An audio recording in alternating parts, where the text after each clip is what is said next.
नमस्कार, KCN news में आपका स्वागत है। आज हम जमपुरा विधानसभा से लाजपत नगर वार्ड से ब्लॉक अध्यक्ष रवि मल्होत्रा जी से क्षेत्रीय मुद्दों पर सीधी बात करेंगे। रवि जी, खबर कंट्रोल न्यूज़ में आपका स्वागत है सर।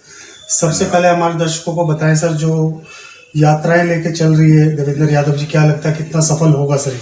बहुत सफल होगा सर, बहुत मेहनत कर रहे हैं और काफ़ी पब्लिक हमारे साथ, देवेंद्र भाई के साथ, जो हमारे अध्यक्ष हैं माननीय दिल्ली प्रदेश कांग्रेस कमेटी के, उनको भरपूर पब्लिक का, दिल्ली की पूरे लोगों का सहयोग मिल रहा है। बुजुर्गों का, महिलाओं बहनों का, भाइयों का, नौजवान साथियों का भरपूर सहयोग मिल रहा है। तो क्या लगता है सर, जिस तरह महाराष्ट्र में आप कह रहे थे आपकी सरकार लगभग आएगी, वहाँ पे नहीं हो पाया, क्या कारण रहा सर? वो तो आप भी भली बात नहीं परिचित हैं मोदी जी से, अमित शाह जी से, जो वो करवा रहे हैं सब जग जाहिर है।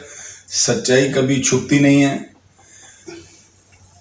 झूठ से सच्चाई को अगर छुपाने की कोशिश की जाती है तो वो कभी झूठ छुपता नहीं। मतलब दर्शकों को समझा दीजिए क्या कहना चाह रहे हैं सर? ईवीएम सबको मालूम है सर, ईवीएम मशीन। बिल्कुल सर, और क्या है। और जो कांट छांग लोगों पर प्रेशर बनाकर, लोगों को डरा धमका कर वहाँ पे वोट डलवाए गए हैं। आपको भी अच्छे से, मीडिया वालों भाइयों को तो बहुत अच्छे से नॉलेज है इस बात की। और वहीं झारखंड की बात की जाए तो सर, झारखंड में सर वो तो पब्लिक की इच्छा थी, जो वहाँ पे ईवीएम की समस्या नहीं रही सर। सर समस्या मैं मानता हूँ, वहाँ उन्हें पता है ना, वो जितना काम अपनी चाल से करवा सकते थे, जहाँ उनकी चाल चली, जहाँ नहीं चली।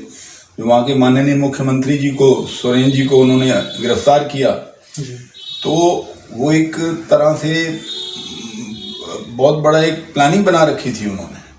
वहाँ की पब्लिक से जाके आप पूछिए कि उन लोगों का वहाँ पे कितना लोगों के प्रति सेवा भावना उस परिवार की रही है, आज भी है, वो मुखर होकर सामने आई है। बिल्कुल। वही सर, दिल्ली की बात करें तो पैरोल पर सीएम और डिप्टी सीएम आए हैं सर। क्या लगता है पहले जैसे पार्टी में जान फूंक पाएंगे वो लोग? नहीं सर, बिल्कुल नहीं। दिल्ली की जनता केजरीवाल जी और केजरीवाल के जितने भी विधायक हैं, चाहे उनमें मंत्री हों, सबकी सच्चाई जग जाहिर हो चुकी है। लोग समझ चुके हैं पब्लिक को कितना बेवकूफ़ इन लोगों ने बनाया है, और आज भी बना रहे हैं। एक सच्चाई खुल के सामने आ रही है, ये कुछ नहीं कर पाएंगे। जिस तरह से सर महिलाओं के बस में यात्राएं फ्री कर रखी है, बुजुर्गों को पेंशन वगैरह मिल रही है क्या सर? सर कहाँ मिल रही है? वो तो अखबारों में, खबरों में मिल रही है।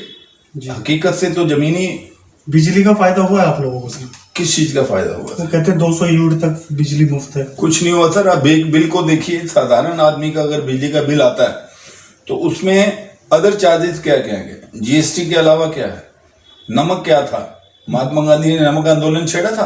हम तो नमक पे भी जीएसटी दे रहे हैं, टैक्स दे रहे हैं। कितने तरह के जल बोर्ड का बिल हो या इलेक्ट्रिसिटी का बिल हो, उसमें देखिए surcharge, meter, fix charges, GST, कितने तरह के चार्जेस हैं। आम पब्लिक पिस रही है। मिडिल क्लास, खासकर मिडिल क्लास का व्यापारी, दिल्ली में जो रेवेन्यू स्टेट गवर्नमेंट को या सेंट्रल गवर्नमेंट को जितना रेवेन्यू एक मिडिल क्लास का व्यापारी देता है, अपर क्लास नहीं देता।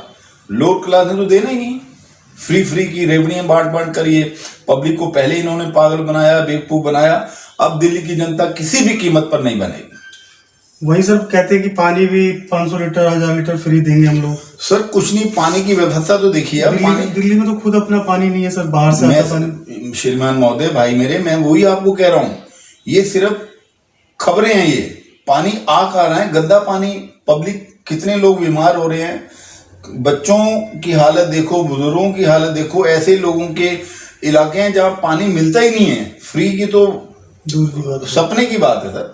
पानी दे कर रहे हैं, पहले तो पानी देंगे फिर आप कहोगे ना फ्री दे रहे हैं। 6 रेवड़ियां फिर लेके आ रहे हैं सर। ये बिल्कुल पहले जैसे, फिर बिल्कुल पहले जैसे। इनकी एडवर्टाइजमेंट देख लीजिएगा केजरीवाल साहब की, इनके मंत्रियों की, इनकी देख लीजिए। बुजुर्गों से अपने सर पे हाथ लगवा रहे हैं, आशीर्वाद ले रहे हैं। बेरुपये बन के जो इन्होंने पहले किया था वो अब कर रहे हैं। अपनी एडवर्टाइजमेंट पे आम पब्लिक का जो पैसा लुटा रहे हैं, पहले लुटाया, अब भी लुटाया। अब लोगों इनकी चाल नहीं चलेगी। दिल्ली की जनता इनसे बहुत ज्यादा दुखी है। इनको उखाड़ फेंकेंगे आने वाले चुनाव के अंदर। तो मल्होत्रा जी, आपको लगता है कि जनता के कारण ही इनको इतना ऊपर बैठा दिया गया और जनता का ही शोषण कर रही है लोग? बिल्कुल सर, पब्लिक को इन्होंने पागल बनाया, लोग पागल बने। कुछ हमारे कांग्रेसी भाई भी थे जो लालच में आकर इनकी तरफ जुड़े, बीजेपी की जुड़े, आम पब्लिक जुड़ी। अब नहीं जुड़ेगी सर कोई भी। बहुत दुखी हो चुके हैं इनसे, केजरीवाल साहब से और इनके पूरे मंत्रियों से, इनकी दिल्ली की सरकार से। हमारी दिल्ली को इन्होंने ना करके 30 साल दिल्ली को पीछे ले गए हैं। जो हमारी स्वर्गीय माननीय मुख्यमंत्री श्रीमती शीला दीक्षित जी ने दिल्ली में जो मुकाम हासिल किया था, आम जनमानस का आशीर्वाद लेकर जो दिल्ली में उन्होंने मुख्यमंत्री रहते हुए ऐसे ऐसे कार्य किए हैं जो आज बीजेपी वाले भी उनकी तारीफ करते हैं। भाई केजरीवाल साहब के मंत्री भी कई विधायक हैं जिनसे मेरा अच्छी दुआ सलाम है, वो भी तारीफ करते हैं। कहते हम लोग जाके बीजेपी में केजरीवाल के साथ खड़े हो गए थे। अब देखिए जो गहलोत साहब इनके ट्रांसपोर्ट मंत्री ने वो भी छोड़ के चले गए। क्यों छोड़ गए सर, बता दीजिए दर्शकों को थोड़ा। सर उसका कारण है ना, ये कब तक उनसे झूठ बुलवाएंगे? झूठ बोलने की भी तो एक लिमिट होती है। ट्रांसपोर्ट ऑलरेडी इतने घाटे में चल रहा है सर। सर चलेगा ना, फ्री की बात कर रहे हैं।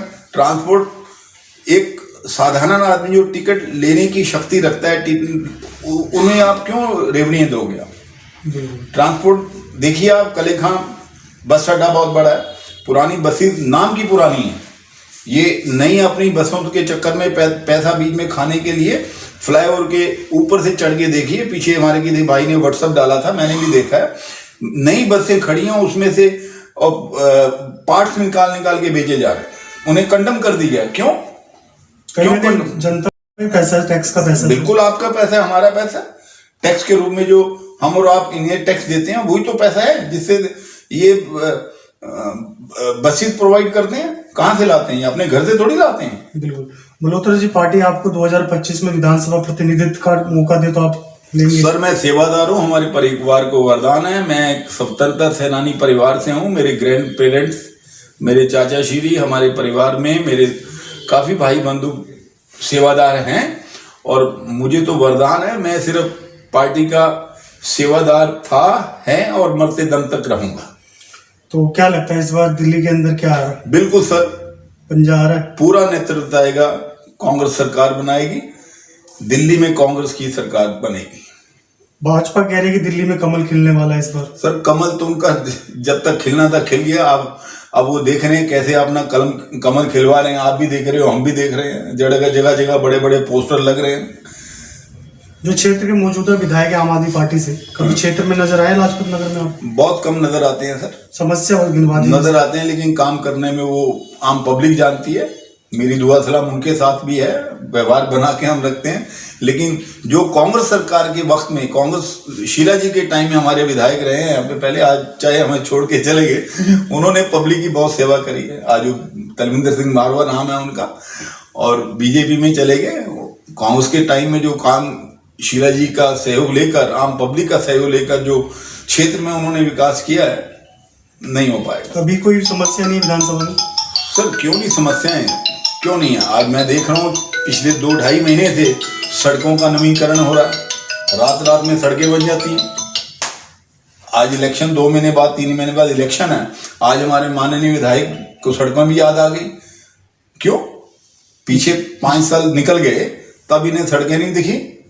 मल्होत्रा जी, आपसे जान लेंगे परवीन कुमार जी का कैसा काम है, जो आम आदमी पार्टी के विधायक हैं? सर परवीन कुमार जी का मिलने का व्यवहार बहुत अच्छा है, मैं भी उनसे मिलता हूँ। पर जो काम हमारे कांग्रेस के समय में हुए, शीला जी की सरकार के समय में हुए, वो दिल्ली के जितने भी आम आदमी पार्टी विधायक हैं, किसी भी विधायक में वो काम करवाने की क्षमता ना हमें दिखी है, ना आज दिख रही है। प्रदूषण को लेकर क्या कहेंगे सर? इतना पोल्यूशन फैलता जा रहा है। पोल्यूशन बहुत है सर। भाजपा जिम्मेवारी नहीं ले रही, ना दिल्ली सरकार ले रही इसकी। सर वो तो लड़ रहे हैं आपस में, पब्लिक पिस रही है, लोगों को बेवकूफ बनाया जा रहा है। और हाल ही तो हरियाणा से भी आता है और पंजाब से भी। दिल्ली घिरी हुई है सर, 3 तरफ से हरियाणा से घिरे हुए हैं। हरियाणा में किसकी सरकार है बताइए आप? बिल्कुल सर, बिल्कुल। ये तो इन्हें देखना चाहिए ना। अगर बीजेपी की हरियाणा में सरकार है तो बीजेपी को कंट्रोल करना चाहिए। नाम के दिख रहे हैं, हम किसानों पर चलान हो रहे हैं, ऐसा हो रहा है, लेकिन रुक तो नहीं रही। बीजेपी तो सीधा कह रही है कि पंजाब से आ रही है। सर हरियाणा के बाद पंजाब आता है। बॉर्डर से दिल्ली के 4 बॉर्डर में थे, 3 बॉर्डर में हरियाणा लगता है, एक तरफ यूपी है। बिल्कुल। तो पंजाब तो हरियाणा के बाद आएगा ना, पंजाब पहले का जिम्मेवारी लेने को कोई तैयार नहीं है, गलत है ये। बच्चे देखो स्कूल नहीं जा पा रहे, पढ़ाई बच्चों की खराब हो रही है, एग्जाम आने वाले हैं, माँ बाप इतने परेशान, सारे परेशान। आम बुजुर्ग आदमी जो घर से बाहर धूप सेकने के लिए, सर्दी शुरू हो गई है, बाहर धूप में बैठते थे बेचारे, वो नहीं पढ़ रहे। एस्थमेटिक लोग जितने हैं बेचारों को, उनकी दमे की जिन लोगों को शिकायत है, बुजुर्ग आदमी, लेडीज हैं, महिलाएं हमारी पार्कों में बैठती थी धूप के लिए, वो नहीं बैठ पा रही ड्यू टू पोल्यूशन। अंत में हमारे दर्शकों को क्या कहना चाहेंगे सर? सर मैं यही कहूंगा, मंजिलें उन्हीं की होती हैं जिनके सपनों में जान होती है। मंजिलें उन्हीं की होती हैं जिनके सपनों में जान होती है। झाड़ू जैसे पंख से, बिना सुगंध कमल के फूल से कुछ नहीं होता। कांग्रेसियों के बुलंद हौसले से दिल्ली और हिंदुस्तान के ऊंची उड़ान होती है। बहुत बहुत धन्यवाद मल्होत्रा जी, आपने समय निकाल के हमसे बात की, शुक्रिया, धन्यवाद सर। बहुत बहुत धन्यवाद सर।